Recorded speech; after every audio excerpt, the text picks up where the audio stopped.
Hello दोस्तों, आज हम आपके साथ फर्शी सलवार की कटिंग और स्टिचिंग शेयर करने जा रहे हैं। बिल्कुल आसान तरीके से आपको बताएंगे, तो चलिए टाइम वेस्ट ना करते हुए इसकी हम कटिंग शुरू करते हैं।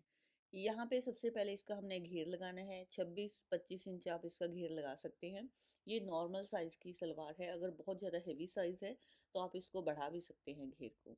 यहाँ पे जितनी भी आपने लंबाई लगानी है उससे 1 से 1.5 इंच आपने एक्स्ट्रा लगाना है। मैंने 33 इंच रखना था इसका जो लंबाई थी, मैंने इसको 34.5 रखा है। यहाँ पे एक लाइन पहले सीधी आपने ड्रॉ कर लेनी है, जितनी भी यहाँ पे इसकी चौड़ाई है। लाइन बनाने के बाद अब इसका हम क्रॉच एरिया लगाएंगे। यहाँ से यहाँ तक अब इसका क्रॉच एरिया लगाते हैं हम 11 इंच के करीब। ये हमारी 38 इंच लेंथ की सलवार है, तो हमने इसमें 11 इंच क्रॉच एरिया लगाया है। अब नीचे की तरफ इसका पौंचा लगाना है। पौंचा आप कुछ भी लगा सकते हैं। फर्शी सलवार का जो पौंचा होता है वो काफ़ी ब्रॉड और काफ़ी खुला होता है। मैं यहाँ पे बहुत ज़्यादा खुला नहीं रखूँगी, सिर्फ 8 इंच खुला रख रही हूँ और इसको शेप आउट कर देते हैं। इस तरह हमने इसकी तिरछी लाइन बना लेनी है और ये फर्शी सलवार का जो ड्राफ्ट है इस तरह बन जाएगा। अब ऐसे ही हमने ये फ्रंट का पीस काटा है, तो उसमें बैक जो 2 पीस कटते हैं 2 लेग के, यहाँ पे हमने 2 इंच डाउन देना है। 1.5 इंच हमने सलवार में लेंथ एक्स्ट्रा रखी थी और यहाँ पे 11 से 10 से 11 इंच के बीच में इसको ख़त्म करना है, मतलब इसकी शेप को। बहुत दूर तक हमने इसकी शेप नहीं देनी है। ये हमने 2 इंच की शेप दी है 10 से 11 इंच के अंदर। ये जो शेप होती है सलवार को खड़ा रखती है। इसमें सलवार आपकी आगे की तरफ से गिरेगी नहीं बिल्कुल भी, और आपकी सलवार बहुत ही खड़ी खड़ी सी बनेगी। कई लोगों की सलवार आगे से झोल खाती है, तो ये शेप देनी बहुत ज़रूरी है। इसको हमने कट कर लेना है। अब एक लेग की ये कटिंग हो चुकी है इस तरह। इसी तरह हमने सेम दूसरी लेग की भी कटिंग कर लेनी है। ये जो शेप है इसका आप ध्यान रखिएगा। लंबाई आपने 1 से 1.5 इंच एक्स्ट्रा जरूर रखनी है, नहीं तो आपकी सलवार आपको ऊंचा ऊंचा फील होगी, पीछे की तरफ से उठेगी। अब इस कपड़े को हम हटा देते हैं और इसकी आप एक बार लुक चेक कर सकते हैं। इसी तरह हमने इसके 2 पीस कट कर लेने हैं।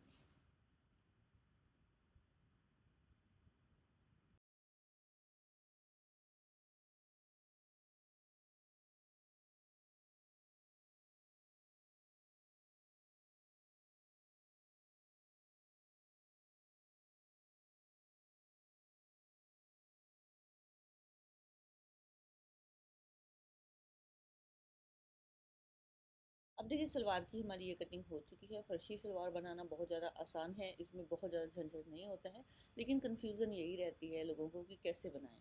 तो यहाँ पे पौंचे की तरफ से भी आपने 2 इंच एक्स्ट्रा रखना है और यहाँ पे 2 इंच की जो शेप दी है ये सबसे मेन बात है। कटिंग इसकी कंप्लीट हो चुकी है। अब इसकी हमने बेल्ट निकालनी है। बेल्ट की जो चौड़ाई है वो हिप के हिसाब से निकलती है। जितनी भी आपकी हिप है उससे 2 से 3 इंच आप एक्स्ट्रा रख सकते हैं इसकी बेल्ट को। यहाँ पे देखिए मैंने इसको फोल्ड कर लिया है हिप के हिसाब से। यहाँ पे हमारी हिप है 21 इंच, मैंने इसको 24 इंच के हिसाब से रख लिया है। और यहाँ पे इसकी जो चौड़ाई है वो हमने 7.5 इंच रखनी है। ये हमारा एक्स्ट्रा है कन्नी वाला एरिया, उसको काट देंगे और ये हमने इस तरह बेल्ट को निकाल लेना है। ये हमारी 24 इंच की चौड़ाई में बेल्ट है। ऊंचाई में है वो 7 से 7.5 इंच आप रख लीजिए। अब इसको कटिंग कर लेते हैं।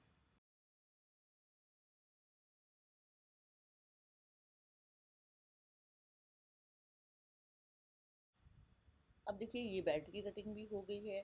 अब बारी आती है स्टिचिंग की। स्टिचिंग आपको मैं बहुत ही आसान तरीके से बताऊंगी।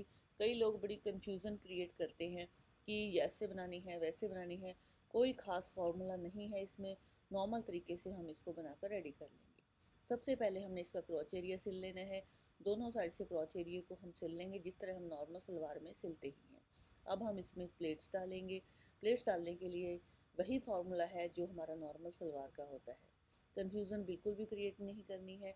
और मैंने बेल्ट को भी बना के रख लिया है। जिस तरह नॉर्मल हमारी बेल्ट बनती है सेम उसी तरीके से मैंने बेल्ट भी बना ली है। और बेल्ट में आपने कट लगा लेने हैं। सेंटर का कट लगा लीजिए और साइड का कट लगा लीजिए। अब देखिए यहाँ पे हम इसको प्लेट्स को लगाना शुरू कर रहे हैं। पीछे की तरफ हमने ये 2 प्लेट्स लगानी है। जो हमारी बैक साइड होती है सलवार की, यहाँ पे सिलाई लगा लेंगे और फ्रंट के एरिया में वही एक फार्मूला से हम प्लेट्स डाल लेंगे जिस फार्मूला से हम नॉर्मल सलवार में प्लेट्स डालते हैं। कई लोग इसको बॉक्स प्लेट के साथ भी बनाते हैं, वो तरीका भी मैं आपको शेयर कर दूंगी, लेकिन बहुत ज़्यादा ज़रूरत नहीं होती है कुछ ज़्यादा झंझट करने की। आप इसको नॉर्मल तरीके से बनाइए आपकी सलवार बहुत ही अच्छी बनेगी। सलवार में मेन मुद्दा होता है आपकी सलवार आगे से गिर रही है या फिर पीछे से उठ रही है। बस ये चीज़ें कटिंग में आप क्लियर कर लीजिए, फिर आपकी सलवार में कोई भी प्रॉब्लम नहीं आएगी। अब मैं इसकी प्लेट्स लगा कर आपको दिखाती हूँ। बस इसमें एक चीज़ का ध्यान रखना होता है, जो प्लेट्स हम लगा रहे हैं बहुत ज़्यादा ब्रॉड नहीं लगानी है, मतलब मोटी प्लेट्स नहीं लगानी है। और प्लेट्स इसमें थोड़ी कम आएंगी, क्योंकि जब इसका घेर कम है तो प्लेट्स भी कम ही आएंगी। ओनली फ्रंट के एरिया में थोड़ी सी प्लेट्स आती हैं, 8 से 10 प्लेट्स आती हैं। बिल्कुल बारीक बारीक प्लेट लगानी है आपने। दोनों साइड प्लेट मैंने लगा ली हैं। अब इसको बेल्ट को हम जोड़ लेते हैं। बैक के एरिया में हम बेल्ट को रखेंगे और घुमा लेंगे। अगर कोई कम ज़्यादा होता है थोड़ा सा कपड़ा, तो प्लेट्स में हम एडजस्ट कर लेते हैं। इसको जोड़कर भी आपको मैं दिखा देती हूँ।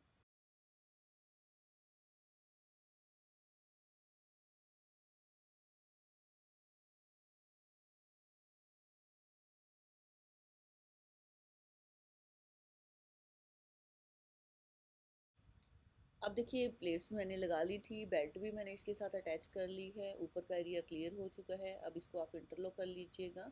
अब यहाँ पे हमने नीचे के एरिया में सलवार में पौंचा लगाना है। पौंचा मैं लगा लूँगी 5 से 6 इंच की चौड़ाई में ऊपर की तरफ को, और खुला आप अपनी मर्जी के हिसाब से जितना रखना चाहते हैं रख सकते हैं। इसको बनाने के बाद जो इसका लुक है वो इस तरह का आएगा। अभी मैंने इसको आयरन नहीं किया है, जस्ट वैसे ही आपको दिखा रही हूँ बना के। और इसका जो सूट है बहुत ही ज़्यादा सुंदर बना है। मैं वैसे सूट का वीडियो नहीं डालना चाह रही थी, लेकिन मेरे कस्टमर ने मुझे बोला कि आप मुझे पूरा सूट दिखाइए, मैंने भी ऑर्डर करना है। तो इस तरह की ये फर्शी सलवार बहुत ही स्टैंडिंग में खड़ी खड़ी सी बन जाती है और बहुत ही बढ़िया सा इसका लुक आता है। और ये बहुत ही अच्छी सी सलवार बनकर तैयार हो गई है। इसका जो पूरा सूट है, कंप्लीट सूट का लुक भी मैं आपको एक बार दिखा देती हूँ। इसके साथ मैंने टाई एंड डाई का दुपट्टा डाई किया और लेसेस लगाई, और ये देखिए सलवार हमारी रेडी है। और इसका जो शर्ट है वो तो लाजवाब बना है। मैंने इसको मशीन वर्क के साथ कंप्लीट किया है। प्लेन सूट था मेरे पास बिल्कुल, मैंने इसको एम्ब्रॉयडरी की है इसके ऊपर, और बहुत ही सुंदर ये सूट बनकर तैयार हुआ है। इसका जो फाइनल लुक है पहनने के बाद, ये मैंने अपनी सिस्टर का सूट बनाया है। इसको मैं फ़ोटो शॉर्ट में आपको दिखा दूँगी बाद में। आप इसी तरह बने रहिएगा। अगर आप नए नए वीडियो देखना चाहते हैं तो जुड़े रहिएगा। बीच में ब्रेक हो गया था, वीडियोस नहीं आई थी, लेकिन अब रेगुलर आपके पास वीडियो आती रहेंगी। ये वीडियो देखने के लिए आप सभी का बहुत बहुत धन्यवाद। इसी तरह बने रहिए और आगे भी इसी तरह हमें प्यार देते रहें। Thank you for watching.